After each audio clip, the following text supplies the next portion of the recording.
नमस्कार दोस्तों, Dayanand online classes में आपका एक बार फिर से स्वागत है।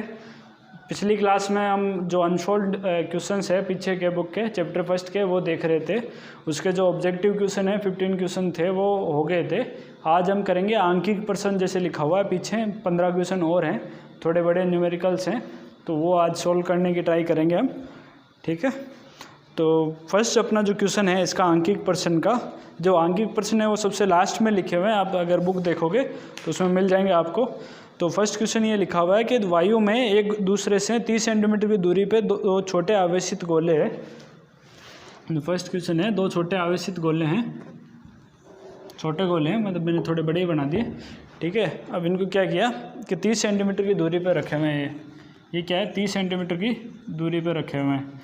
अब क्या बोल रहा है आगे कि इन आवेशित गोलों पर 2 × 10⁻⁷ कूलम, 3 × 10⁻⁷ कूलम आवेश है। इनका जो आवेश है Q1 2 × 10⁻⁷ कूलम, जो Q2 है वो है 3 × 10⁻⁷ कूलम।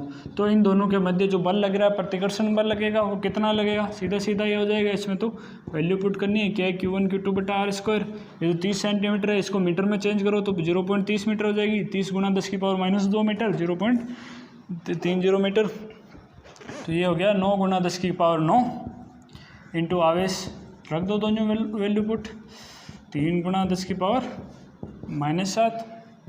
बटा r² हो गया 0.3 का स्क्वायर। तो इसको जो सोल्व करोगे तो आंसर आ जाएंगे अपने, देख लो कितना आएंगे। 9 से 9 गया, ऊपर आ जाएगा 10⁻² 11, ये 9 से 9 गया,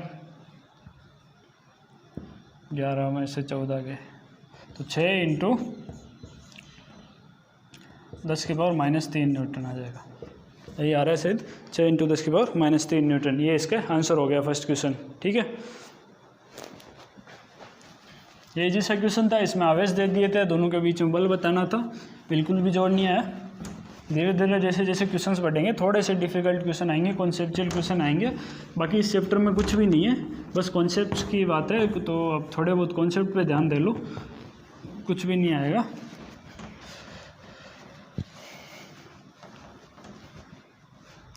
सेकंड क्वेश्चन है, 2 समान धातु के गोले हैं, एक 10 माइक्रोकूलम और एक 20 माइक्रोकूलम। 2 समान धातु के गोले हैं, सेकंड क्वेश्चन है 10 माइक्रोकूलम और दूसरा जो है वो है -20 माइक्रोकूलम। ठीक है, 2 समान धातु के गोले हैं, इनको ये है, इनको आवेशित कर दिया। अब इनको एक दूसरे के संपर्क में लाकर पुनः उसी दूरी पर रख दिया जाए तो दोनों अवस्थाओं में बल बताओ। ठीक है, पहले ये है, तब मान लो इनके बीच में जो बल लग रहा है वो लग रहा है अपना F1। ठीक है, तो F1 कितना हो गया, K Q1 Q2 बटा r² के, ये कितना लग रहा है, K का K रहने दो, 10 माइक्रोकूलम, 10 माइक्रोकूलम को चेंज करना पड़ेगा 10⁻⁻⁶, और ये -20 माइक्रोकूलम। तो 20, एक बार हम नेगेटिव साइन लेके चल रहे हैं। ठीक है, क्योंकि नेगेटिव साइन की हमें ज़रूरत पड़ेगी। इनको r दूरी पे रखा है, ठीक है, r² हो गया। तो ये अपना कितना आ गया, -200 × K × 10⁻⁻12 बटा r²। ये अपना स्टार्टिंग में बल है जब ये 10 माइक्रोकूलम और -20 माइक्रोकूलम है। अब ये बोल रहा है कि इन दोनों को टच में लाएं, स्पर्श कराएं। स्पर्श कराते ही क्या होगा, जो टोटल है एक आवेश बन जाएगा। तो टोटल आवेश कितना हो गया, Q1 + Q2 इस पर। ये जब स्पर्श में है तो टोटल आवेश हो गया 10, और ये प्लस होगा, ये माइनस का है तो 20 हो जाएगा। तो ये माइक्रोकूलम में चल रहे हैं दोनों, तो ये आ गया -10 माइक्रोकूलम। जो ओवरऑल जो आवेश है इसमें वो आ गया -10 माइक्रोकूलम। अब इनको अलग अलग किया, अलग अलग करेंगे तो दोनों गोलों पे आवेश कितना हो जाएगा, आधा आधा, Q/2।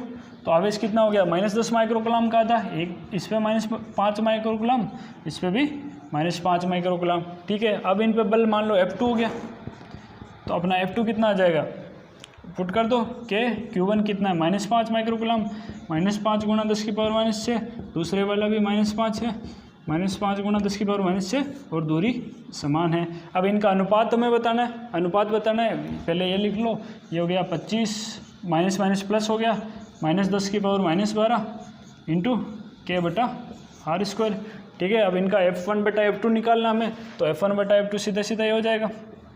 ठीक है, अगर इसको इससे डिवाइड करोगे, आर स्क्वायर से आर स्क्वायर गया, 10 की पावर -12 कैसे, 10 की पावर -12 के गया, तो कितना बचा पीछे अपना -200/25, तो क्या आया -8/1, -8:1, इसका आंसर आ गया। तो कैसे आया, अगर मान लो Q1 आवेश है, Q2 आवेश है, 2 गोले हैं, ठीक है, इनको स्पर्श में लाओ तो टोटल जो आवेश होगा वो Q1 + Q2 हो जाएगा। वापस इनको दूर करोगे, ये समान गोलों के लिए बात हो रही है, अलग अलग असमान गोले हो तब आगे के क्वेश्चन में आएगा, विभव वाले में आगे का चैप्टर है, तीसरा चैप्टर, उसमें पता लगेगा। अभी के लिए तो इतना ही देख लो कि एक Q1 है, Q2 आवेश है, दोनों को एक साथ लाओ तो Q1 + Q2 आवेश आ जाएगा, फिर दोनों को अलग करो स्पर्श करा के, तो दोनों पे जो आवेश आएगा वो Q1 + Q2/2, Q1 + Q2/2, जो समान आवेश ही तो जाएंगे, तो टोटल आवेश का आधा आधा होगा। तो ये टोटल आवेश का आधा आधा, ये टोटल आवेश हो गया -10 माइक्रोकूलम, क्योंकि एक 10 माइक्रोकूलम था, एक -20 माइक्रोकूलम था, दोनों को जोड़ो तो -10 माइक्रोकूलम आ गया, दोनों का आधा आधा कितना आ गया -5, दोनों के लिए बल निकाल लो, बल निकालना आसान है, विद्युत बल कितना होता है कूलम के नियम से, अब Q1 Q2/r² से दोनों का अनुपात है वो -8:1 आ गया। ये अपना सेकंड क्वेश्चन हो गया, इजी सा था। बस इसमें यही ध्यान रखना कि दोनों समान गोले हो, अगर असमान गोले हो तो इनके लिए ये कॉन्सेप्ट नहीं लगता, उसके लिए थोड़ा सा है वो चेंज हो जाते हैं, वो आगे के क्वेश्चन आगे के चैप्टर्स में आपको पता लग जाएगा, क्योंकि जो ये इन पे गोलों के जो आवेश है वो उनकी त्रिज्या पर भी निर्भर करता है, ठीक है। तो समविभव बनाने पड़ेंगे, आगे के चैप्टर्स का बात है, अभी कंफ्यूज नहीं करते हैं आपको। अगर क्या थर्ड क्वेश्चन बोल रहा है, ए भुजा वाले एक समबाहु त्रिभुज के शीर्ष ए और बी पर समान Q आवेश रखे हैं, त्रिभुज के सी पर विद्युत क्षेत्र बताना है अपने को। थर्ड क्वेश्चन है एक समबाहु त्रिभुज है ए भुजा वाला, इसमें बिंदु ए, बिंदु बी, बिंदु सी, इन दोनों पे अपने को Q आवेश रख दिया, ठीक है। ये मान लो ये Q1 है और ये Q2 है जो कि QQ है, समान आवेश है, ठीक है। तो अब क्या करा, इस पे विद्युत क्षेत्र निकालना अपने सी पे, तो इसकी वजह से कितना लगेगा, पहले समबाहु त्रिभुज है तो ये ध्यान रखना, ये 60 डिग्री होता है, ये भी 60 डिग्री है, ये भी 60 डिग्री है। अपने को आवेश का परिमाण ही बताना है, तो अपने दिशा की कोई मतलब नोट करने की जरूरत नहीं है, परिमाण निकाल के सीधा इनका परिणाम ही निकाल दो। तो बी की वजह से इस पे जो विद्युत क्षेत्र आएगा उसको लिख दिया E2, ठीक है। और विद्युत क्षेत्र ये पॉजिटिव आवेश है, धनात्मक आवेश है तो बाहर की ओर होगा, और ए की वजह से जो आ रहा है उसमें E1 आ गया। अब देखो ये कौन, अगर 60 है तो ये भी 60 होगा, तो मतलब दोनों जो विद्युत क्षेत्र है उनके बीच में कोण है वो 60 डिग्री का है, तो परिमाण निकाल लो अब सीधा। E1 कितना हो जाएगा, ये Q KQ/r², कितना है भुजा ए, वो दोनों के बीच की दूरी E2 है, E2 भी इतना ही है, ए भुजा है, तो ये भी E2 के इक्वल हो गया, E2 भी कितना हो गया KQ/r², Q आवेश है, यहाँ के बीच की दूरी ए है तो KQ/r², ये अपने परिमाण लेके चल रहे हैं, ठीक है। तो अब देखो दो सदिश हैं, अगर सदिश की बात की जाए, दो सदिश है उनके बीच में अगर थीटा कोण होता है तो कैसे लिखते हैं, E1 और E2 सदिश अगर मान लिया हमने, तो उनका जो परिणामी है, रिजल्टेंट है, उसे हम कैसे लिखते हैं, E1 के मोड का स्क्वायर प्लस E2 के मोड का square plus 2E1 E2 cos theta, ठीक है। ये होता है, ये इसका फॉर्मूला होता है, ये आपको पता होगा। दो सदिश है, सदिशों के बीच का कोण अगर दिया हुआ हो तो उनका जो परिणामी है उसका परिमाण कैसे निकालते हैं, ऐसे निकालते हैं। तो अब निकाल लो, E1 अपने को पता है KQ/A², E2 का भी अपने को पता है KQ/A², तो अगर ये E1 और E2 बराबर हैं तो ये हो गया 2E1 का स्क्वायर का मोड का स्क्वायर प्लस 2E1 के मोड का whole square into cos theta, यही है। ये होल स्क्वायर हो जाएगा यहाँ पर E1 इंटू E2, 2E1 का होल स्क्वायर है, ये कॉमन आ रहा है तो इसको ऐसे लिख दो, E1 कॉमन ले लिया हमने बाहर, अंडरूट ये बचा 2 प्लस 2 cos थीटा, cos मतलब cos 60 डिग्री का कोण है, cos थीटा ये कितना होता है, cos 60 होता है अपना 1/2, तो ऐसे कर लो, E1 है अपना KQ/A² अंडरूट 2 प्लस 2 गुना 1/2, यहाँ प्लस है 2 प्लस 2 गुना 1/2, तो ये हो गया √3, 2 प्लस 1 √3 हो गया। तो इस पर जो तीसरा जो बिंदु है, सी बिंदु है, उस पर कितना आ जाएगा, √3 KQ/A²। इस पर जो विद्युत क्षेत्र आ रहा है वो आ रहा है √3 KQ/A²। ठीक है, समझ में आ गया होगा। दो विद्युत क्षेत्र हैं, उनके बीच में 60 डिग्री का कोण है, क्योंकि समबाहु त्रिभुज में है वो 60-60 डिग्री के कोण होते हैं।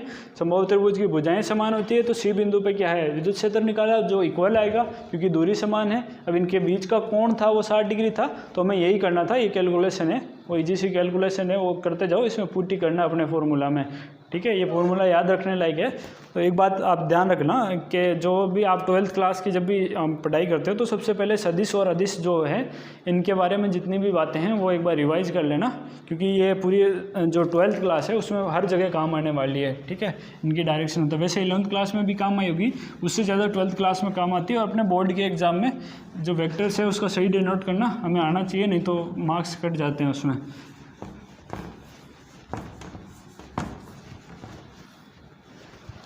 ये अपना हो गया क्वेश्चन नंबर 3।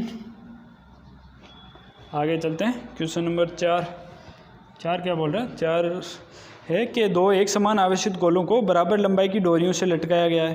डोरियां परस्पर 30 डिग्री का कोण बनाती है। जब 0.8 ग्राम पर सेंटीमीटर क्यूब घनत्व के द्रव में लटकाया जाता है तब भी वही कोण रहता है। यदि गोले का पदार्थ का घनत्व 1.6 ग्राम पर सेंटीमीटर क्यूब हो तो तब द्रव का परावैद्युतांक बताइए। ये काफ़ी अच्छा क्वेश्चन है। ये क्या बोल रहा है कि दो गोलों को लटका दिया, तो लटकाते ऐसे हैं। ठीक है, लटकाने पे क्या हुआ, आपने क्वेश्चन देखा था सोल्ड एग्जाम्पल में, उसमें क्या होगा, ये प्रतिकर्षित करते हैं अगर समान आवेशित हो, तो ये कंडीशन ऐसी आती है जहाँ पर ये साम्यावस्था में आ जाता है, इनके बीच की दूरी है वो d आ जाती है। ठीक है, ये जो कोण ये बोल रहा है ये है 30 डिग्री, ये समान आवेशित है, तो ये Q और ये Q हो गया। ठीक है, तो ये 15-15 डिग्री हो जाएगा अपना, ऐसे देखे तो। अब ये बोल रहा है कि इसको द्रव में डुबो दिया। पहले हम क्या करते हैं, इसके लिए कंडीशन सोल्व कर लेते हैं, फिर द्रव में डुबोने पे क्या होगा तब सोल्व कर लेंगे। तो यहाँ देखो ये साम्यावस्था की कंडीशन आती है, तब यहाँ बल लग रहा होता है, प्रतिकर्षण बल। ठीक है, ये अपना T लगता है, T है वो इस कोण की इक्वल है। ये कोण कितना है, थीटा, ये अपना थीटा मान लो, √2 थीटा है वो 30 डिग्री के इक्वल है। ठीक है, ये ध्यान रखकर चलना, थीटा मान के चल रहा हूँ ताकि वो क्वेश्चन अपना याद आ जाए। तो टी के दो घटक हो जाएंगे, ये थीटा के साथ वाला हो गया टी कोस थीटा, और जो थीटा के जो बिना साथ वाला है, जो इधर वाला जो घटक हो जाएगा वो टी साइन थीटा हो गया। ठीक है, ये इन दोनों आवेश जहाँ साम्यावस्था आ रहे हैं उन दोनों आवेशों के बीच की दूरी डी लेके चल रहे हैं हम। ठीक है, ये हो गया टी साइन थीटा, और ये नीचे आवेश का क्या लगेगा, mg लगेगा। तो दो अपनी इक्वेशंस बन जाएगी। जो आ रहा है वो क्या आ रही है, एक तो आ रही है टी कोस थीटा किसके इक्वल हो गया, mg के। ठीक है, अब ये निर्वात में रखे हुए हैं, तो जो F है, जो इनका प्रतिकर्षण बल है, वो किसके इक्वल हो गया, टी साइन थीटा के। ठीक है, ये समझ में नहीं आएगा तो इसकी डिटेल्ड है, वो डिटेल्ड अपना जो वीडियो था वो सोल्ड एग्जाम्पल में अपना किया हुआ है, तो उसमें देख लेना एक बार। अगर नहीं आए तो इसको ऐसे लिख देता हूँ, टी साइन थीटा बराबर F अपना कितना है, निर्वात में हो तो KQ² एप्सिलॉन नोट में लेके चलते हैं यहाँ पर, क्योंकि द्रव की बात हो रही है। तो एक काम करो, 1/4 पाई एप्सिलॉन नोट Q² बटा d² हो गया। ठीक है, अब क्या करो, दोनों को डिवाइड कर दो, इसमें से इसको डिवाइड करना है तो tan थीटा आ जाएगा। tan थीटा बराबर कितना आ जाएगा, इस बटा ये तो ये आ गया Q² बटा 4 pi epsilon note d² mg। ये अपना tan थीटा है, ये अपनी इक्वेशन 1 बन गई। ठीक है, ये याद रखने लायक बात है। यहाँ पर याद रखने लायक तो नहीं, मतलब इसमें जो सोल्व किया हुआ है ये अपने आगे काम आएगा। अब ये बोल रहा है इसको अपने द्रव में डुबो दिया, तो इसको क्या किया, एक द्रव में डुबोया। अब किसी पदार्थ को अगर द्रव में डुबोते हैं तो 11th क्लास की फ्लड मैकेनिक्स एक बार याद कीजिए।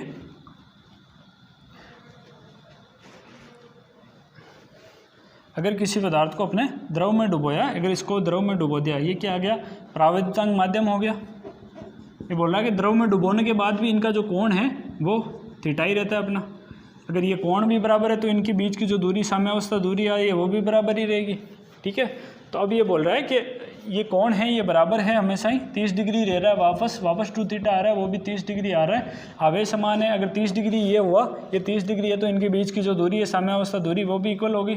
ठीक है, अब इसको द्रव में डुबोया। द्रव में डुबोते हैं किसी पदार्थ को हम, तो क्या करते हैं, द्रव भी एक बल लगाता है, उत्प्लावन बल नाम से आपने सुना होगा। वो ऊपर की ओर एक बल लगाता है, उत्प्लावन बल जिसे बोलते हैं हम। ठीक है, वो बल लगाता है। जो द्रव की वजह से लगता है उसे रो वी जी के इक्वल होता है। द्रव का घनत्व, द्रव का आयतन इंटू जी, ठीक है, उसके इक्वल आता है अपना।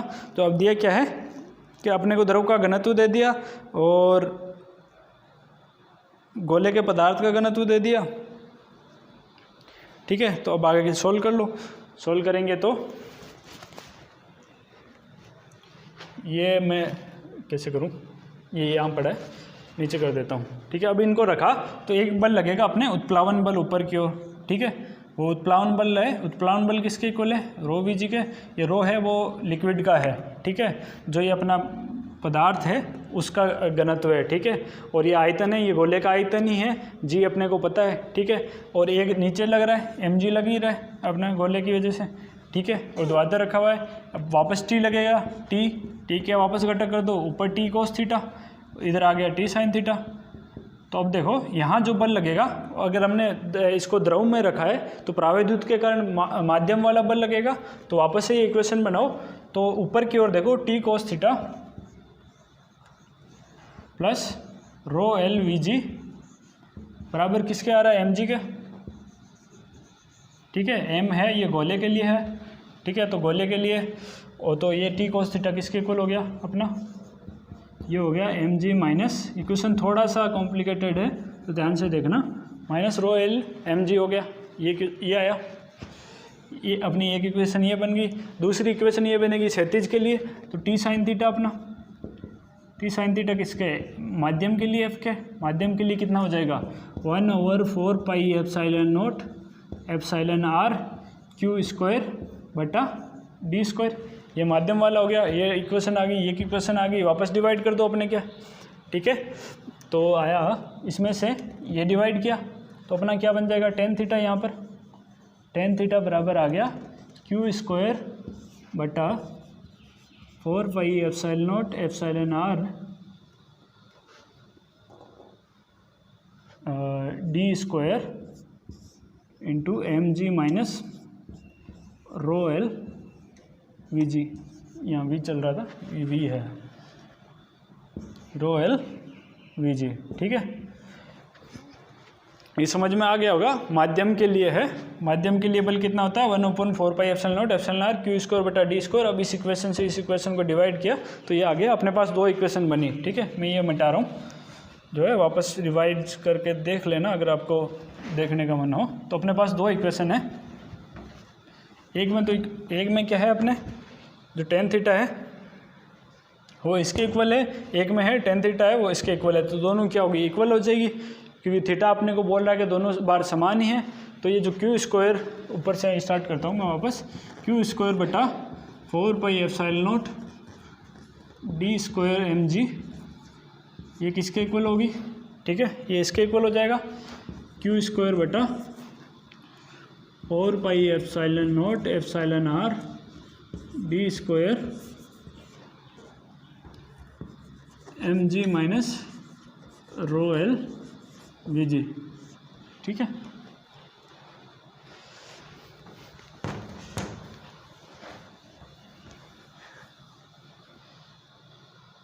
ये हो गया। अब क्यू स्क्वायर से क्यू स्क्वायर गया, 4 पाई एप्सिलॉन नॉट से 4 पाई एप्सिलॉन नॉट गया, डी स्क्वायर से डी स्क्वायर गया, तो अपने क्या बच रहा है, जी भी कॉमन आ रहा है, जी यहाँ देखो, यहाँ भी है, यहाँ भी है, यहाँ भी है, जी भी गया, तो अपने बचा ये एप्सिलॉन आर ऊपर आ गया, एप्सिलॉन आर बटा एम बराबर आ रहा है 1/m minus rho L we, ठीक है, ये आ रहा है। तो एप्सिलॉन आर अपने को प्रावैद्युतांक निकालना है, वो m/m minus rho L we.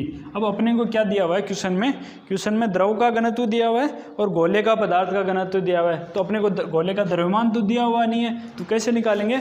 अब देखो घनत्व क्या होता है, रो बराबर क्या होता है, द्रव्यमान बटा आयतन। तो m बराबर क्या हो गया, रो इंटू वी, रो ये हम ले रहे हैं गोले के लिए ले लिया स्फीयर के लिए, ठीक है, s इसको लिख लिया रो s। तो यहाँ जहाँ s है, जहाँ m है उसको रो s लिखते जाओ। तो ये हो गया रो s बटा इंटू वी बटा rho S into V minus rho L into V, ठीक है, वी गया तो कितना बचा, जो एप्सिलॉन आर अपना आ रहा है वो आ गया रो एस बटा rho S minus rho we. जो रो वी है वो जो अपना द्रव है रो वी या रो एल लेके चल रहे हैं। रो एल है जो द्रव के लिए घनत्व है, जो एस है वो गोले के पदार्थ का घनत्व है। गोले के पदार्थ का घनत्व अपने को दिया हुआ है 1.6, ठीक है, रो एस दिया हुआ है 1.6 और जो द्रव है उसका दिया हुआ है 0.8, ठीक है। तो ये कितना हो गया 1.6 बटा 0.8 बराबर आ गया 2। तो इसका जो परावैद्युतांक है वो 2 के इक्वल आ गया। तो ये काफ़ी बड़ा क्वेश्चन हो गया, तो इसमें कुछ ध्यान नहीं रखना था, छोटी छोटी 2-3 बातें हैं वो ध्यान रख लो तो ये क्वेश्चन सोल्व हो जाएगा। एक बार के लिए आप सोल्व जो एग्जाम्पल है इसका बुक का क्वेश्चन नंबर मैं देख के बता देता हूँ जो था।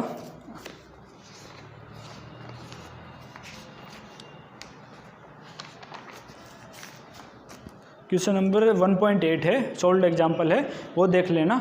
उससे आपको ये समझ में आ जाएगा मोटा मोटा इसमें क्या हो रहा है। जब द्रव में डुबा रहे हैं तो हमें ध्यान रखने की बात होती है कि द्रव में जब डुबाएंगे तो उस पर एक बल एक्स्ट्रा आएगा, वो आएगा उत्प्लावन बल, जो बायोन्सी फोर्स जिसे बोलते हैं। वो द्रव क्या करता है, जब भी द्रव में कोई वस्तु हम डुबोते हैं तो वो ऊपर की ओर एक बल लगाता है, ठीक है, उसे हम बायोन्सी या उत्प्लावन बल कहते हैं, ठीक है। तो वो बल है अपने एक्स्ट्रा आ रहा है रो एल वी जी, वो टी कोस थीटा के साथ एडअप हो जाएगा एम जी के अपोजिट। बाकी एक ही हो रहा है। अब द्रव में डुबोने पे विद्युत बल भी चेंज हो जाएगा, क्योंकि द्रव है एक प्रावैद्युत पदार्थ है, तो इसका कुछ प्रावैद्युतांक होगा जो विद्युत बल को कम करेगा, ठीक है। तो उसके लिए जो अपना एफ है वो 1/4πε0 एप्सिलॉन आर होके फिर हो जाएगा। फिर इनकी इक्वेशन सोल्व करते जाओ। अब बाद में बोल रहा है कि ये थीटा हमेशा सेम हो रहा है, तो दोनों की इक्वेशन यहाँ पर इक्वल की, इक्वल करने पर ये जो भी आ रहा है। अब द्रव जो मास और जो घनत्व है उसमें जो क्या बोलते हैं उसे रिलेशनशिप है वो आपको पता होगी। द्रव्यमान बटा आयतन है वो घनत्व के इक्वल होता है, तो उसे सोल्व किया तो अपना ये हो जाएगा। ये अपना था क्वेश्चन नंबर 4, ये काफ़ी अच्छा क्वेश्चन था।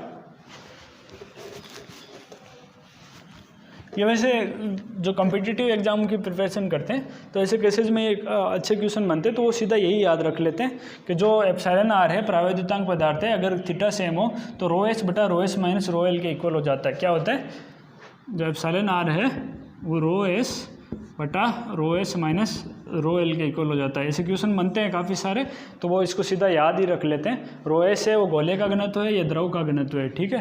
तो इसे डायरेक्ट वैल्यू पुट की और ये आंसर 2 आ जाता है, ठीक है। ये याद रख लेना, या फिर आप बोर्ड के एग्जाम के लिए तो इसको सोल्व ही करना पड़ेगा। वैसे इस लेवल का क्वेश्चन आता नहीं है बोर्ड में, फिर भी देख लेना एक बार।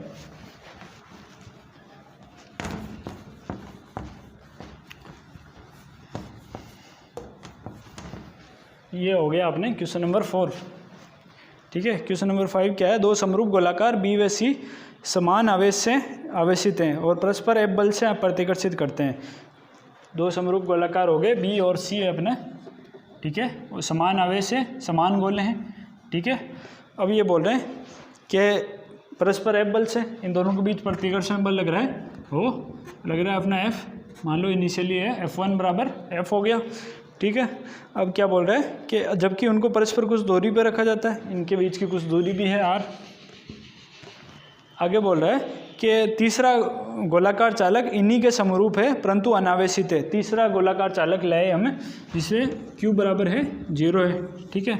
अब इसको क्या किया हमने, इसको B के संपर्क में लाया जाता है, तो तत्पश्चात C के संपर्क में लाकर दोनों से अलग कर दिया जाता है। अब ये जो तीसरा गोला है अपने को A मान लिया, ठीक है। इसको क्या किया, पहले B के संपर्क में लाए, तो पहले B के संपर्क में लाओ, A और B को B के संपर्क में लाए तो टोटल आवेश कितना हो गया Q, टोटल हो गया Q + 0, ठीक है। तो हो गया Q, टोटल आवेश बचा जो B है और A है, दोनों का जो टोटल आवेश है वो Q है। अब इन दोनों को अलग किया तो आवेश क्या हो गया, अलग अलग होता लग गया। तो QB जो नया Q पर आवेश होगा वो आधा आधा हो जाएगा, ठीक है। B और A पर आधा आधा आ जाएगा, तो इस पर आया Q/2, ठीक है। और जो A है अपने उस पर भी आवेश आ गया Q/2 नया आवेश, ठीक है। ये जो B है उसका आवेश हो गया Q/2, A पर है वो नया आवेश आया अपने Q/2, ठीक है। अब इस गोले को C के संपर्क में लाए, ये Q/2 वाले को C के संपर्क में लाओ, इसके लेके आओ, तो ये मान लो ये Q1 है, ये Q2 है, अगर तो संपर्क में लाओ तो टोटल आवेश कितना हो जाएगा Q1 + Q2, तो ये हो गया Q + Q/2, ये हो गया 3Q/2। अब वापस अलग किया तो QC कितना बचेगा, क्यू सी दोनों का आधा आधा, तो आधा आधा इसका क्या आधा कितना हो जाएगा 3q/4, और इसके पास भी ए के पास भी कितना आ गया आधा 3q/4। तो ये फाइनल जो आवेश है सी पर कितना आएगा 3q/4 और बी पर कितना आ गया q/2। अब इनको इसी दूरी पर ले जाने पर नवीन प्रतिकर्षण बल बताना है। तो QB अपना q/2 है, QC अपना है 3q/4 है, तो नवीन प्रतिकर्षण बल कितना आ जाएगा। एक तो सीधा ही ऐसे ही निकाल लो, क्योंकि अपना F है वो प्रोपोर्शनल किसके होता है Q1 Q2 के। तो ये कितने गुना हो गया देख लो, पहले Q² था, अब Q² का कितने गुना हो गया 3/8 गुना। तो बल अपना जो नया बल है वो 3F/8 आ जाएगा, सीधा सीधा ही। अगर आप कॉम्पिटिटिव एग्जाम में हो तो टिक लगाने की ज़रूरत है, बस दोनों को गुणा किया, क्योंकि Q1 Q2 के मल्टीप्लाई में है तो 3/8 गुना हो गया। और वैसे करना है तो अगर समानुपाती का चिन्ह हटाएंगे तो ऐसे लिख सकते हैं F1/F2 बराबर Q1 Q2 प्रारंभ में और Q1 Q2 अंत में, ठीक है।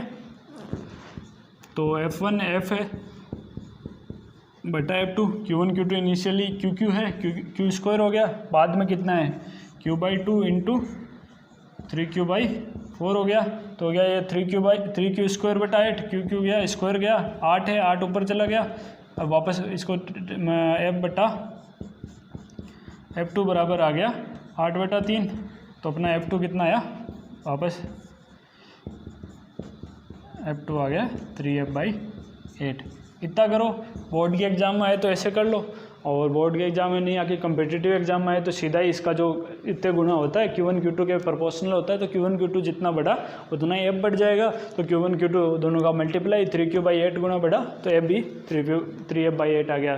तो इसमें जो चालन द्वारा आवेशन है, जो स्पर्श द्वारा आवेशन है, वही ध्यान रखने लायक बात है कि स्पर्श करते हैं तो टोटल आवेश होता है, फिर उन दोनों का अलग करेंगे तो दोनों का आधा आधा आवेश आ जाएगा टोटल का, ठीक है, अगर गोले समान हो तो। ये अपना हो गया, ये भी अच्छा क्वेश्चन था।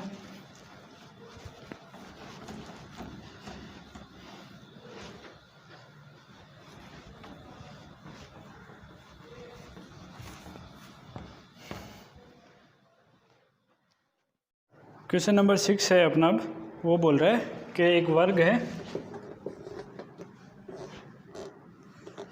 एक वर्ग के इसके चारों कोनों पे कुछ आवेश रखे हुए हैं, जैसे ये इस पे 2Q है -2Q, इस पे रखा हुआ है +2Q, इस पे रखा हुआ है +Q और इस पे रखा हुआ है अपना -Q, ठीक है। अब क्या करना है, और क्या दिया हुआ है, इसकी जो ये भुजा है वो 2 सेंटीमीटर है, ठीक है, ये 2 सेंटीमीटर है, तो ये भी 2 सेंटीमीटर हुई, ये भी 2 सेंटीमीटर, ये भी 2 सेंटीमीटर, और क्या दिया है, और जो Q है, Q का मान दे दिया अपने को 0.02 माइक्रोकूलम, ठीक है, ये सब दिया है, ये A B C D। अब बताना है हमें कि इसका जो केंद्र है उस पर कितना विद्युत क्षेत्र की तीव्रता और दिशा बताइए। ये जो केंद्र है, केंद्र पर विद्युत क्षेत्र की तीव्रता बताइए। तो पहली चीज़ ये है कि हमें विद्युत क्षेत्र की तीव्रता निकालनी है, तो परिमाण निकाल के फिर कर लेते हैं, क्योंकि देखो +Q आवेश है, +Q आवेश की वजह से जो विद्युत क्षेत्र की तीव्रता लगेगी, इसको हमने Q1 मान लिया, ये Q2, ये Q3 और ये Q4, तो इसकी वजह से E4 लग रहा है, +Q की वजह से बाहर की ओर, तो ये हो गया अपना E4, ठीक है, E4 वेक्टर इधर होगा। अब -Q की वजह से अंदर की ओर, तो ये हो गया E3 वेक्टर, ठीक है। ऐसे ही +2Q की वजह से जो लग रहा है वो प्लस आवेश है, तो बाहर की ओर ये हो गया A2 वेक्टर। अब -2Q की वजह से अंदर की ओर, तो ये हो गया E1 वेक्टर। तो अपने 4 विद्युत क्षेत्र लग रहे हैं, वो कैसे लग रहे हैं देख लो। एक इधर लग रहा है, वो लग रहा है E4, इस Q4 की वजह से जो +Q आवेश है। एक लग रहा है E3, ठीक है, जो -Q आवेश है। अब ऐसे ही पहले इन दोनों को सोल्व कर लेते हैं, फिर बाद में अगले E1 और E2 को सोल्व कर लेंगे। तो E4 और E3 को देखो, ठीक है, यहाँ जो +Q आवेश है, यहाँ -Q आवेश है, इनकी डायरेक्शन अलग अलग है, लेकिन जो दूरी है, अब जो केंद्र बिंदु है यहाँ से कितना दूर होगा, तो कैसे निकालेंगे दूरी। यहाँ एक लंब खींच दो, वो आधे में आएगा, तो ये हो गया 1 सेंटीमीटर, ठीक है, ये 1 सेंटीमीटर है। अब ये भी आधे में आता है, तो ये भी 1 सेंटीमीटर है, ठीक है। तो ये कितना हो जाएगा √2, तो जो भुजा का जो √1/√2 होता है, एक्चुअली जो कर्ण का आधा होता है, जो विकर्ण है विकर्ण का आधा होता है वो 1/√2 गुना होता है। तो ऐसे एक निकालोगे तो फिर जो E4 है, E4 का परिमाण निकालेंगे हम सबसे पहले। E4 है प्लस क्यू आवेश की वजह से, तो KQ बटा R², R1 का R4 का स्क्वायर, तो Q अपना आवेश है प्लस Q, KQ, और R4 कितना है, जो टोटल है ये 1 सेंटीमीटर, इसका √2 गुना है, √2 सेंटीमीटर है, √2 सेंटीमीटर है। इसको कितना लिख सकते हैं, सेंटीमीटर को फिर चेंज करना पड़ेगा, √2 गुना 10⁻² मीटर, तो यहाँ √2 गुना 10⁻² मीटर का होल स्क्वायर। ठीक है, ये अपना E4 आ गया। अभी हम डायरेक्शन लेके नहीं चल रहे, सीधा परिमाण ही निकाल रहे हैं बस। E3 भी माइनस क्यू आवेश की वजह से लग रहा है, दूरी समान ही है, तो ये KQ बटा R3 का स्क्वायर, ये इसके इक्वल आ गया, √2 गुणा 10⁻² का होल स्क्वायर। अब देखो एक बात बताई थी मैंने, जब हम पिछले कूलॉम के नियम वाले कर रहे थे उस टाइम भी देखा था, अगर दो सदिश हो वो समान हो, ठीक है, अगर दो सदिश हो समान हो। और अब देखो यहाँ पर जो कोण बनता है अपने, ये आपको ध्यान रखना चाहिए कि जो विकर्ण है, जो इनका विकर्ण है, इसका केंद्र पर 90 डिग्री का कोण बनता है। ठीक है, ये सारे के सारे 90 डिग्री का कोण है। ये तो डायग्राम में भी दिया हुआ है वैसे ही, लेकिन फिर भी ध्यान रखो कि विकर्ण पे 90 डिग्री का कोण बनता है। अगर ये 90 डिग्री का कोण बनता है तो अगर दो वेक्टर है वो समान हो, 90 डिग्री के कोण पे हो, तो उन दोनों का जो परिणामी जो बनता है वो 45 डिग्री के कोण पे बनता है। एक तो यहाँ बनेगा 45 डिग्री के कोण पे, ठीक है, परिणामी E लिख लिया, E3/4 लिख दो परिणामी को, ठीक है, 45 डिग्री के कोण पे बनेगा।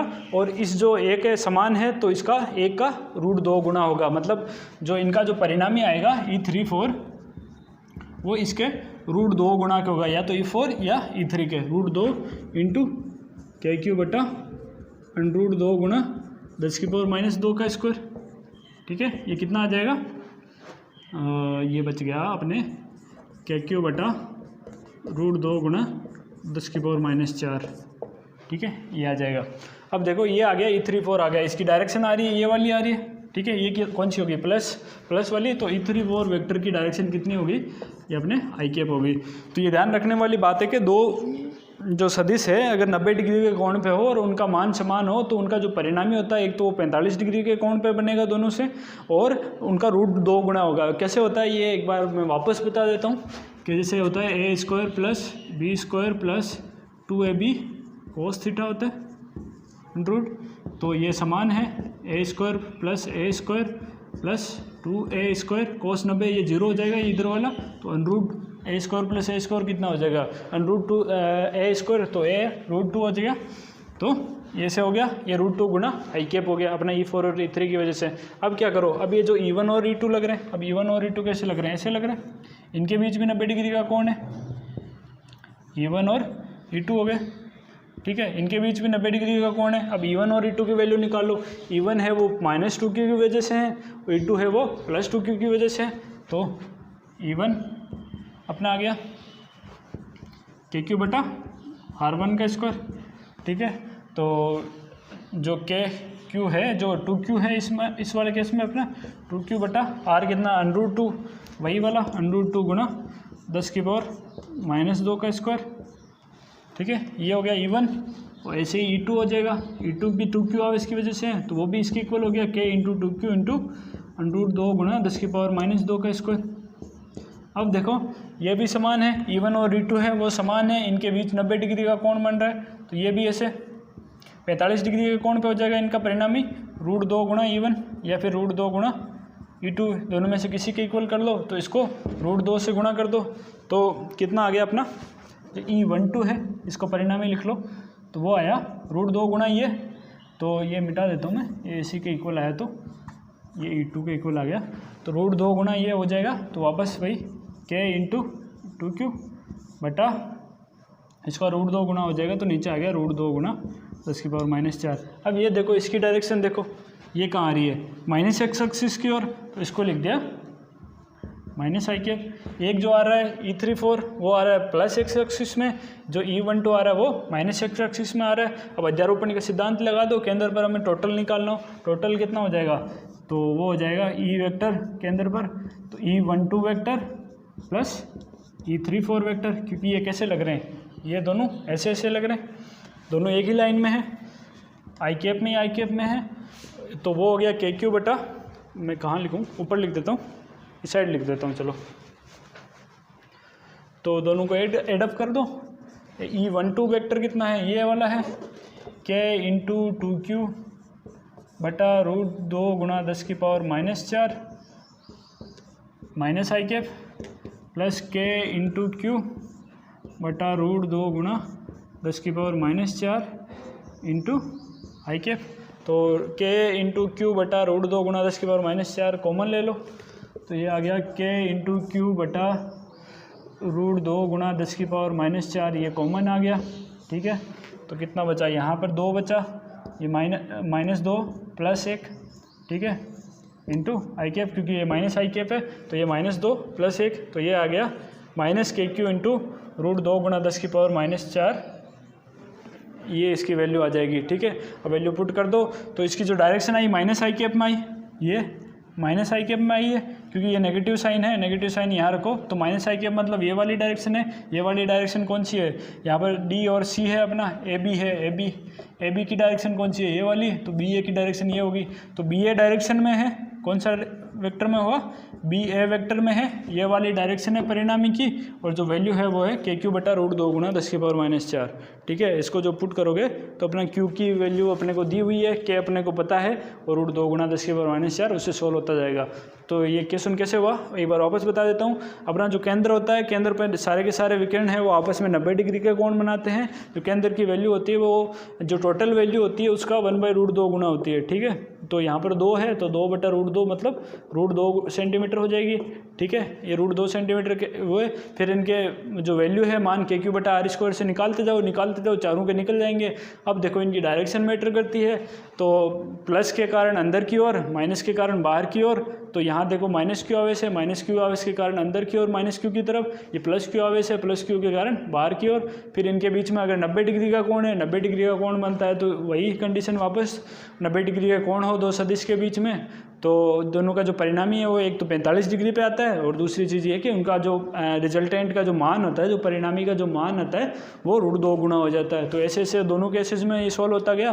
फिर इनकी जो डायरेक्शन आई, एक की आई प्लस आई कैप में, जो परिणामी आए, एक की आई माइनस आई कैप में, माइनस आई कैप वाला बड़ा आया था जिसकी वैल्यू टोटल वैल्यू ये आई, और डायरेक्शन जो है वो BA की तरफ हो गई। ये सॉल्व हो गया होगा, साथ साथ करते जाओगे तो ये सॉल्व होते जाएंगे, इसमें कोई बड़ी बात नहीं है, बाद में वैल्यू पुट करनी है और आंसर आ जाएगा, ठीक है। तो ये क्वेश्चन हुआ, ये अच्छा क्वेश्चन था। अगर सारे आवेश समान हो तो उसका एक क्वेश्चन क्या था, केंद्र पर विद्युत क्षेत्र की तीव्रता कितनी होती है, सारे आवेश अगर समान हो तो केंद्र पर विद्युत क्षेत्र की तीव्रता है वो 0 आ जाती है, ठीक है, तो ध्यान रखना। सारे आवेश अगर समान हो तो वर्ग के केंद्र पर विद्युत क्षेत्र की तीव्रता है वो 0 आ जाती है, ठीक है। अगला क्वेश्चन है क्वेश्चन नंबर 7। Q को दो भागों Q1 और Q2 में विभक्त करके परस्पर r दूरी पर रखा जाता है, दोनों के मध्य प्रतिकर्षण अपने को दिया है। क्वेश्चन नंबर 7 है, ये बोल रहा है Q बराबर है Q1 प्लस Q2। अब क्या है, इनको दो भागों में Q1 और Q2 को r दूरी पर रख दिया, ठीक है। तो इनके मध्य जो प्रतिकर्षण बल जो आएगा वो अधिकतम कब होगा, ये Q1 है तो ये Q2 किसके इक्वल हो गया, Q माइनस Q1 के। टोटल इनका Q1 प्लस Q2 बराबर Q है तो Q2 किसके इक्वल हो गया, Q माइनस Q1 के, ठीक है। बाहर दूरी पे रखा हुआ है तो इनके मध्य बल कितना आ गया, बल आया K Q1 इंटू Q2 कितना है, Q माइनस Q1 बटा R², ठीक है। तो ये कितना आ गया, K Q1 बटा R² माइनस ये है माइनस Q1 का स्क्वायर, ठीक है। ये आ गया इसका बल, ये बल आया। अब ये बोल रहा है कि ये बल कहाँ अधिकतम होगा, मतलब इनके मध्य प्रतिकर्षण बल कब अधिकतम होगा कि ये Q1 और Q2 की वैल्यू कितनी हो कि ये बल अधिकतम हो जाए। ठीक है, अधिकतम के केस में अधिकतम और मिनिमम जब हम निकालते हैं तो वो कैसे निकालते हैं, डिफ्रेंशिएशन करके। डिफ्रेंशिएशन मतलब अवकलन करके। अवकलन अगर पहला अवकलन करो उसको 0 के बराबर पुट करो, फिर दूसरा अवकलन करो, जो 0 के बराबर पुट करने से जो वैल्यू आई है उसको दूसरे अवकलन में रखो। अगर दूसरे अवकलन की वैल्यू ऋणात्मक आती है तो वो मैक्सिमम हो गया, अधिकतम मान हो गया। अगर ऋणात्मक आती है तो वो न्यूनतम हो गया। ठीक है, तो ऐसे ही होता है, ऐसे निकालते हैं। तो हम फर्स्ट डिफरेंशिएशन करेंगे, पहला अवकलन करेंगे, dF/dQ1 करेंगे, अपने आवेश का मान निकालना है। ठीक है, तो करो, इसको अवकलन करते जाओ। तो अवकलन करोगे तो K/R² तो चलेगा ऐसे ही। अब इसको Q1 का कितना हो जाएगा, dF/dQ1, इसका Q1 का Q हो जाएगा। ठीक है, अवकलन करना आना चाहिए आपको, अवकलन तो मोस्ट इंपॉर्टेंट चीज़ है। और माइनस ये Q1² का कितना हो गया, 2Q1। अगर नहीं आता एक बार बता देता हूँ, ये Q1 है अगर तो Q का अपना क्या कांस्टेंट है, Q1 का dQ1/dQ1 हो जाएगा, तो वो इसका हो गया 1। ठीक है, Q1² है, x की पावर n का x के सापेक्ष कितना होता है, nx(n-1), तो Q² का कितना हो गया -1, 2 आगे आ गया, n है, n 2 है तो 2 गुना Q1 की पावर 2 - 1, तो ये आ गया 2Q1, ये 2Q1, Q - 2Q1। अब इसको 0 के बराबर पुट करो। ठीक है, इसको 0 के बराबर पुट करोगे तो ये उधर जाएगा, ये 0 हो जाएगा, तो Q - 2Q1 बराबर 0। तो Q1 बराबर कितना आ गया अपना, 2Q1 बराबर Q, तो Q1 बराबर Q/2। Q1 Q/2 है तो Q2 कितना हो जाएगा, Q2 भी Q/2 हो जाएगा, ये Q/2, ये Q/2। तो बल इनके बीच में है, बल कब अधिकतम होगा, जब दोनों आवेशों को आप बराबर डिवाइड कर दो, Q/2 और Q/2 में डिवाइड कर दो। ये अपना क्वेश्चन नंबर 7 हो गया। तो ये क्वेश्चन क्या था कि मतलब दोनों को एक Q1 + Q2 को ऐसे रख दिया, तो इनके बीच की दूरी R है, बल कहाँ अधिकतम होगा ये बताना हमें। तो कब अधिकतम होगा, जब इन आवेशों में मान कितना हो कि ये अधिकतम हो जाए। तो ये ऐसे सॉल्व करेंगे तो ये होता जाएगा। ठीक है, ये क्वेश्चन नंबर 7 हो गया।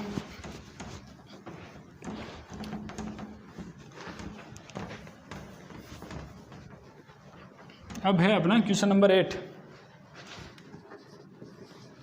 8 क्या है, 8 है, ए भुजा वाले समबाहु त्रिभुज ABC के शीर्षों पर 3 आवेश +2Q -Q और -Q को रखा हुआ है। तो AB व C पर चित्र 1.30 के अनुसार रखा गया है। इस निकाय का द्विध्रुव आघूर्ण बताओ। ठीक है, ये अपना समबाहु है, त्रिभुज है। ठीक है, ABC, इस पर +2Q रख दिया, बाकी दोनों पे -QQ रखा है। इनके बीच की जो दूरी है वो A और A है, A और Q में कन्फ्यूज मत होना। ठीक है, ये +2Q। अब हमें बताना है, ये भी -Q है। अब हमें बताना है कि इसका जो निकाय है उसका द्विध्रुव आघूर्ण। अब द्विध्रुव आघूर्ण अपने को पता है, एक ही चीज़ पता है, द्विध्रुव आघूर्ण क्या होता है, P = Q × 2A होता है। वो द्विध्रुव के लिए होता है जब -Q और +Q आवेश रखे हो। यहाँ कहीं दिख ही नहीं रहा, यहाँ -Q है, यहाँ -Q +2Q है, यहाँ +2Q है। तो -Q +Q का संवेग जो संयोजन है वो कहाँ बन रहा है, तो वो बनाना पड़ेगा। तो ये जो +2Q अपना आवेश है इस पर रखा हुआ, इसको 2 आवेशों में डिवाइड कर दो, Q और Q में, +Q और +Q 2 आवेशों में डिवाइड कर दिया। तो ये क्या बनेगा, ये इस आवेश पे बन जाएगा एक द्विध्रुव। ठीक है, और एक इस आवेश के कारण बन जाएगा। मतलब ये हुआ कि एक तो बन गया ये जो वाला, जो B पे जो -Q है, और A वाला एक +Q उठा लिया यहाँ से। ठीक है, इसके कारण बन गया, इनके बीच की दूरी A है। एक जो A पे रखा हुआ है, C पे जो रखा हुआ है अपना, एक -Q रखा हुआ है, उसके कारण जो A पे रखा हुआ है एक +Q, उसके कारण बन गया। ये अपने 2 द्विध्रुव बन गए। ठीक है, इनकी डायरेक्शन क्या होती है, दोनों -Q से +Q की ओर। तो एक की डायरेक्शन होगी ये वाली, दूसरे की डायरेक्शन होगी ये वाली। ठीक है, तो इसको मैं क्लीन बना लेता हूँ एक बार, कैसे बना ये पता लग गया होगा। तो जो A बिंदु है, यहाँ -Q है, यहाँ -Q है, यहाँ +2Q था, तो 2 अपने एक +Q 2 आवेश बना लिए। तो इससे -Q से -Q की ओर, ये P1 इसकी डायरेक्शन हो गई है। ठीक है, ये अपना P2 हो गया। ठीक है, इसकी ये डायरेक्शन होगी, ये समबाहु त्रिभुज है, तो 60 डिग्री। इन दोनों के बीच की दूरी कितनी है, A। तो अपना Q × 2A होता है। 2A क्या है, दोनों आवेशों के बीच की दूरी, यहाँ दोनों आवेशों के बीच की दूरी A ही है। तो यहाँ तो P कितना हो गया अपना, Q × A। ठीक है, ये Q है इधर है, ये Q है इधर है, दोनों की डायरेक्शन है वो अलग अलग है, दोनों के बीच में 60 डिग्री का कोण है। तो परिणामी कैसे निकालेंगे, जो है परिणामी क्या होता है, P1 का स्क्वायर इंटू P2 का square plus 2 P1 P2 cos theta होता है। परिणामी निकालने का जो सूत्र होता है वो ये होता है, ठीक है। इन दोनों के बीच का कोण 60 डिग्री है, तो दोनों जो विद्युत आघूर्ण आ रहा है P1 और P2 वो Q इंटू ए आता जाएगा। इसके लिए भी Q इंटू ए है, इसके लिए भी Q इंटू ए है। तो यहाँ पुट करते जाओ, P1 और P2 इक्वल हैं, तो ये देख लो P1 और P2 इक्वल हो तो पहले ऐसे कर लो, P1 square plus P1 square plus 2 P1 square cos theta, ठीक है। P1 है वो कॉमन आया, स्क्वायर कॉमन आएगा, अंडरूट से बाहर आया जाएगा तो P1 बच गया। ये 2 प्लस 2 cos थीटा, cos कितना 60 डिग्री हो गया अपना, तो 60 होता है 1/2, तो ये हो गया अंडरूट 3P1 मतलब Q इंटू ए, तो अंडरूट 3Q है। P1 कितना है, Q इंटू ए है वैल्यू, तो इसका आंसर हो गया अंडरूट 3Q है। ये कैसे आया, एक बात ये भी याद रख लेना, 90 डिग्री पे हो तो अंडरूट 2 गुना, 60 डिग्री पे हो अगर दो सदिश तो उनका जो परिणामी आता है वो उसका अंडरूट 3 गुना आ जाता है, तो अंडरूट 3 इंटू Q आता है। ये परिणामी का जो सूत्र है वो ऐसे हो जाता है। दोनों सदिश अगर बराबर हो तब ये कंडीशन लगती है, ठीक है। ये कंडीशन नहीं, मतलब ये जो रूट 2 और रूट 3 गुना वाली मैंने बोली वो वाली, ये फॉर्मूला सबके लिए वैलिड है, ठीक है।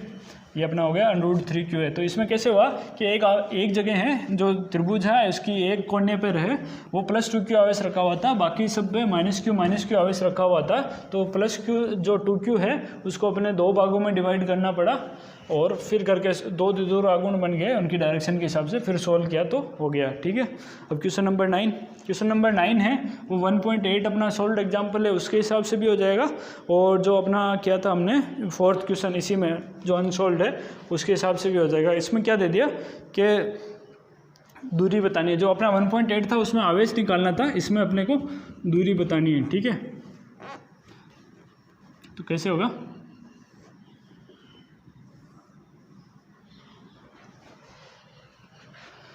ये Q इनके बीच की दूरी साम्यावस्था दूरी बोल रहा है x हो गई, ठीक है। ये थीटा बहुत कम होता है, 2 थीटा बराबर 10 डिग्री दिया हुआ है, तो ये थीटा बहुत कम हो गया, ये थीटा और ये थीटा, ठीक है। अब अपने को निकालना है, अपने को क्या दिया, m दे दिया, q दे दिया, ठीक है। x से तो निकालना है, अब वापस वही यहाँ प्रतिकर्षण बल F यहाँ लगेगा, ये थीटा की वजह से, ये t है अपना, तो ये t cos थीटा के साथ वाला, ये t sin थीटा, ठीक है। नीचे कौन सा लगेगा, mg, ये पहले किया हुआ है, वापस कर देता हूँ, शॉर्ट में ही कर रहा हूँ।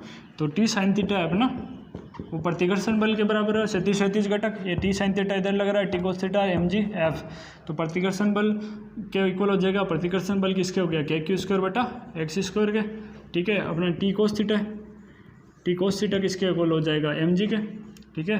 दोनों को डिवाइड करो, डिवाइड किया तो क्या आ गया, tan थीटा किसके इक्वल आया, KQ² बटा x² mg, ये अपना tan थीटा आ गया। tan थीटा यहाँ पर निकालना पड़ेगा अपने, कैसे आएगा, ये अगर x है ये थीटा है तो क्या होता है, लंब बटा आधार पर, लेकिन यहाँ देखो इस केस में क्या होता है, जो tan थीटा होता है, अगर थीटा स्मॉल हो, थीटा है वो बहुत ज़्यादा छोटा हो, अगर यहाँ पर थीटा है वो 5 डिग्री के इक्वल है, तो अपना जो tan थीटा है वो sin थीटा के इक्वल आ जाता है, ठीक है। tan थीटा वो sin थीटा के इक्वल होता है। यहाँ sin क्या होगा, कर्ण बटा आधार, लंब बटा कर्ण होगा, तो यहाँ पर लंब क्या है, लंब ये है x, और जो ये है, ये जो दूरी है l, वो क्या अपनी, वो हो गया, जो कर्ण है वो हो गया, तो यहाँ पुट कर दो, ठीक है। तो दोनों की टोटल दूरी x है, तो इसकी आधी दूरी x/2 है, ये इतनी सी दूरी x/2 और ये l है, तो यहाँ पुट कर दो। tan थीटा वो sin थीटा के इक्वल होगा, sin थीटा किसके हो गया, x/2 बटा l के, x/2l के, तो x/2l बराबर KQ² बटा x² mg, ठीक है। तो यहाँ निकाल लो, ये x इधर जाएगा, तो x³ बराबर KQ² बटा KQ² इंटू 2l बटा mg के, तो अपना x आ गया KQ² 2 KQ² l बटा mg की पावर 1/3 ये अपना आंसर है। ये आ गई साम्यावस्था जो दूरी है वो आ गई। ये कैसे आई, ये एक बार अनसोल्व एग्जाम्पल और सोल्व एग्जाम्पल दोनों देख लेना, अगर समझ में ना आए तो ये होता जाएगा। ठीक है, ये अपना 9th हो गया। अब अपना 10th क्वेश्चन है। 10th क्वेश्चन क्या बोल रहा है? 10th क्वेश्चन है, 10th बोल रहा है किसी निकाय के दो आवेश है QA बराबर 2.5 × 10⁻⁷ कूलम, दूसरा QB बराबर है -2.5 × 10⁻⁷ कूलम। तो इनको दो बिंदु A 0 0 -15 सेंटीमीटर 0 0 +15 सेंटीमीटर पर रखा है। तो निकाय का विद्युत द्विध्रुव आघूर्ण बताओ। ठीक है, अब ये क्या है, एक -Q आवेश है, एक +Q आवेश है। ठीक है, अब ये जो -Q जो आवेश है उसको तो रखा है 0 0 15 पे पॉजिटिव में, 0 0 +15 पे। ठीक है, तो फिर -Q आवेश उधर हो गया, और जो +Q आवेश है उसको 0 0 -15 पे रखा है, तो ये -15। ये जो +Q आवेश है उसको रखा है 0 0 +15 पे।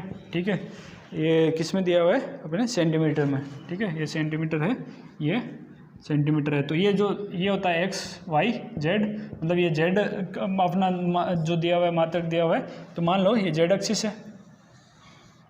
ठीक है, z एक्सिस है पूरी, ये प्लस z एक्सिस होगी क्योंकि ये +15 है, वो इधर इस साइड है। अपने को बताना है कि जो QA और QB अपना Q का मान दे दिया, वो दिया 2.5 × 10⁻⁷ कूलम। ठीक है, और जो दोनों के बीच की दूरी अपने को पता लग ही जाएगी, क्योंकि यहाँ बीच में आता है मध्य बिंदु, 0 आता है, 0 0 0। ठीक है, 15 इधर है, 15 इधर है, तो 30 होगी। तो मध्य दोनों के बीच की दूरी जो 2A है वो होगी 15 + 15 बराबर 30 सेंटीमीटर। इसको ऐसे भी निकालते हैं, 15 इस बिंदु से माइनस कर दो, ये वाला बिंदु -15, तो ये होगी, ये प्लस हो जाएगी, तो ये 30 हो जाएगी। तो ये 15 + 15 30 सेंटीमीटर, मतलब 0.3 मीटर। ठीक है, ये होगी दूरी होगी। आवेश अपने को पता लग गया, तो P बराबर क्या होगा? P बराबर हो गया Q × 2A, दोनों को गुणा करो तो हो गया 2.5 × 0.3, ये हो गया 25, 2 लिख कर देता हूँ, 10⁻⁷ × 0.3। ठीक है, तो ये आया 25 × 75, 0.75 × 10⁻⁷ कूलम × मीटर। अब डायरेक्शन देखो, डायरेक्शन हमेशा होती है -Q से +Q की ओर द्विध्रुव आघूर्ण की, -Q से +Q की ओर, मतलब इस दिशा में होगी। अपना +Z है इस दिशा में, तो ये -Z गैप में। ठीक है, इसकी डायरेक्शन हुई -Z गैप। तो ये आया आंसर 0.75 × 10⁻⁷ कूलम × मीटर। ये सेंटीमीटर में समझ लेना, कूलम × मीटर है। ठीक है, ये हो गया क्वेश्चन नंबर 10 अपना।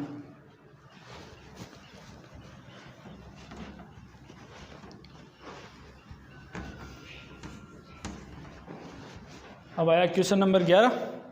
11 क्या है? 4 × 10⁻⁻9 कूलम मीटर द्विध्रुव आघूर्ण का कोई विद्युत द्विध्रुव 5 × 10⁻⁴ 5 × 10⁴ न्यूटन पर कूलम परिमाण के एक समान विद्युत क्षेत्र में 30 डिग्री पर संरेखित है, तो कार्यरत बलागुण बताओ।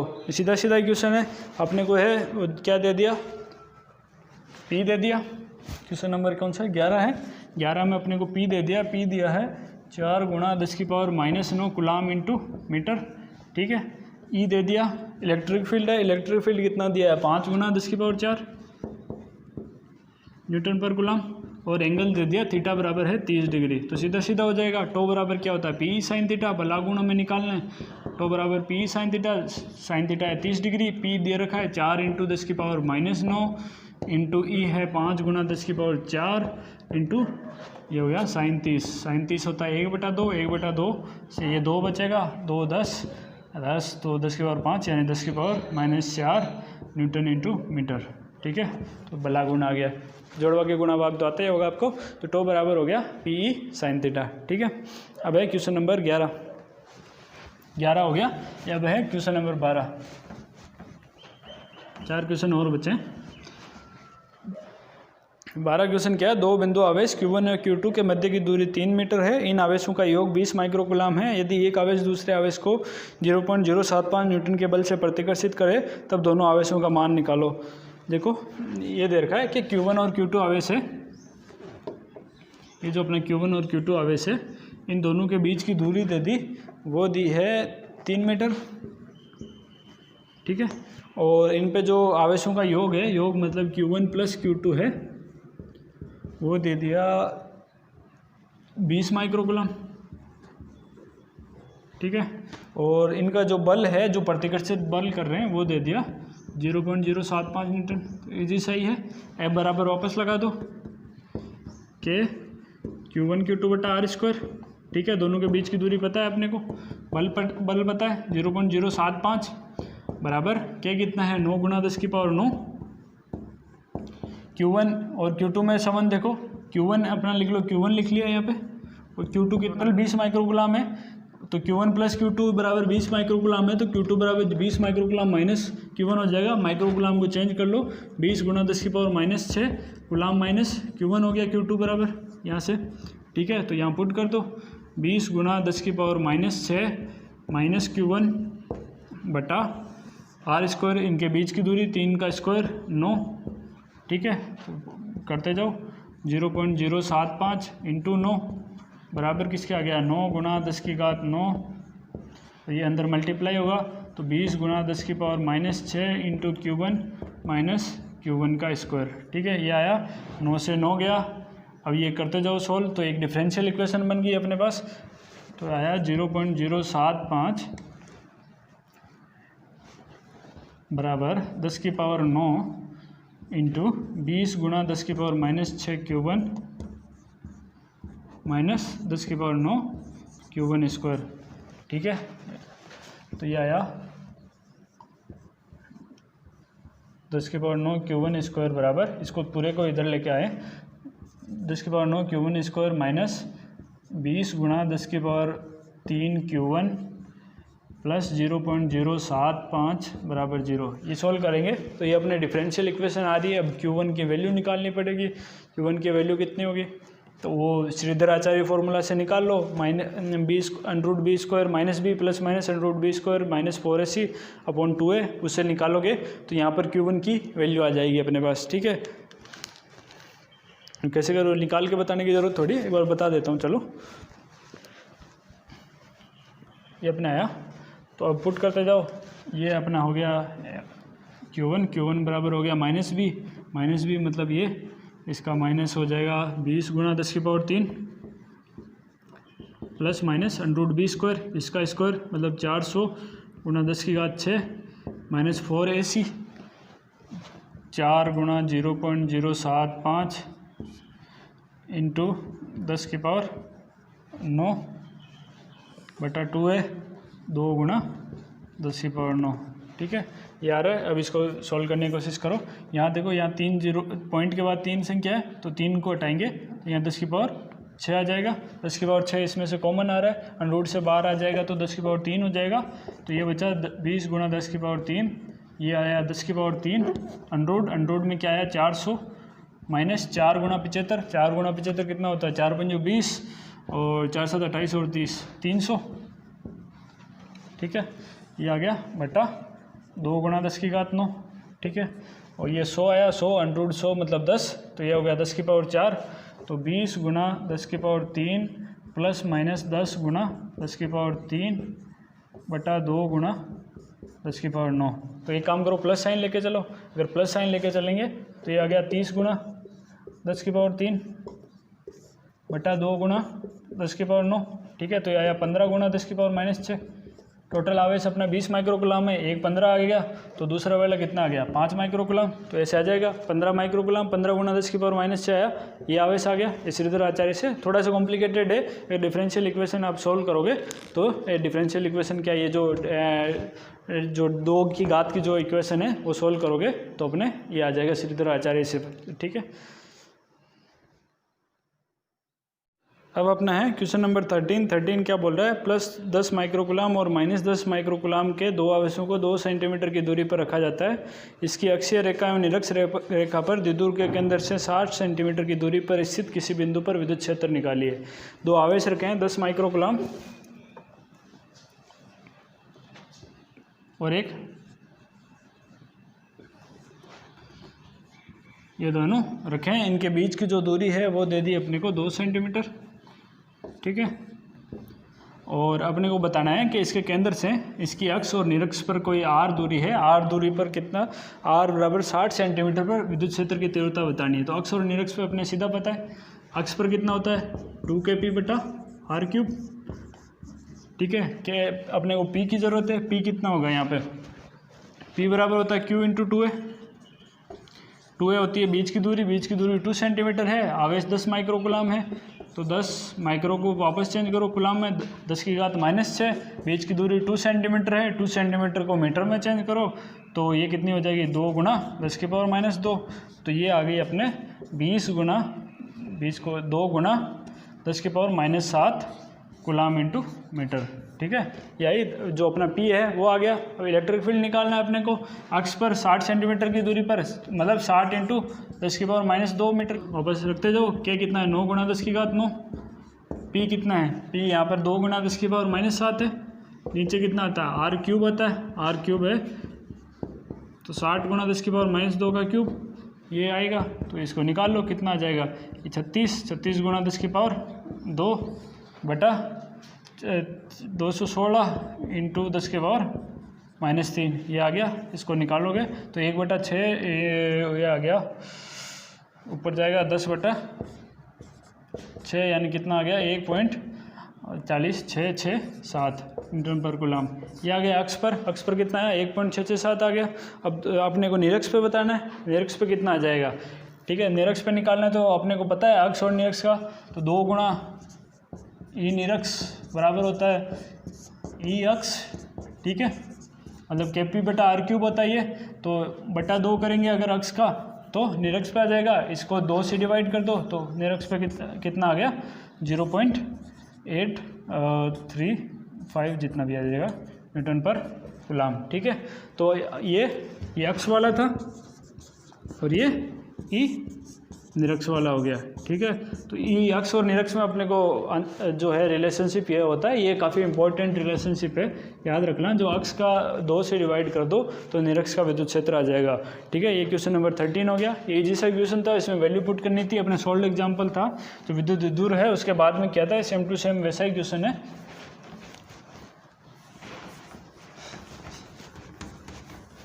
अब है क्वेश्चन नंबर 14। क्वेश्चन नंबर 14 जो है वो बुक का सोल्ड एग्जाम्पल ही है, एक पीछे हमने किया था, मैं बता देता हूँ। 14 और जो अध्यारोपण के सिद्धांत में अपने क्वेश्चन किया था एक, जो है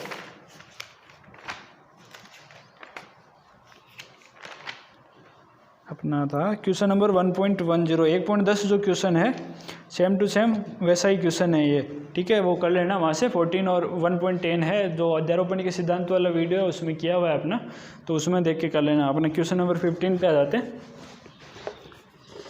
क्वेश्चन नंबर 15 है। 15 में क्या है कि एक समान विद्युत क्षेत्र में प्रोटॉन, ड्यूटेरॉन और अल्फा कण रखे हुए हैं, इनके तरुणों का अनुपात बताना है, ठीक है। वो अभी थोड़ी देर पहले ही देखा था हमने कि जो MA है वो किसके आ जाता है, QE के इक्वल आ जाता है, तो अपना A किसके इक्वल आ गया QE/M। ये जो विद्युत बल है विद्युत क्षेत्र में रखने पर QE, और जो ये त्वरण इंटू मास है जो ये बल आता है, ठीक है। तो QE/M अपना F किसके इक्वल, A किसके इक्वल आ गया QE/M के, ठीक है। अब अपने को बताना है इनमें अंतर बताना है किस किस का, कि प्रोटॉन, ड्यूटेरॉन और अल्फा कण। प्रोटॉन के लिए जो है ये याद रख लेना, प्रोटॉन का मास है वो मान लिया MP और उस पर जो आवेश है वो Q। अगर ड्यूटेरॉन की बात आती है तो उसका जो मास होता है वो प्रोटॉन के मास का डबल होता है और आवेश होता है वो प्रोटॉन के इक्वल होता है। क्यों, ये हाइड्रोजन का ही एक वो होता है, 1H2 लिखते हैं इसको, ड्यूटेरॉन को, हाइड्रोजन लिखते हैं 1H1, ठीक है।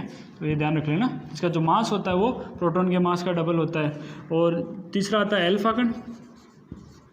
अल्फा कण में क्या होता है, अल्फा कण होता है 2He4 वाला होता है हीलियम का, ठीक है, He2+ लिखते हैं इसे।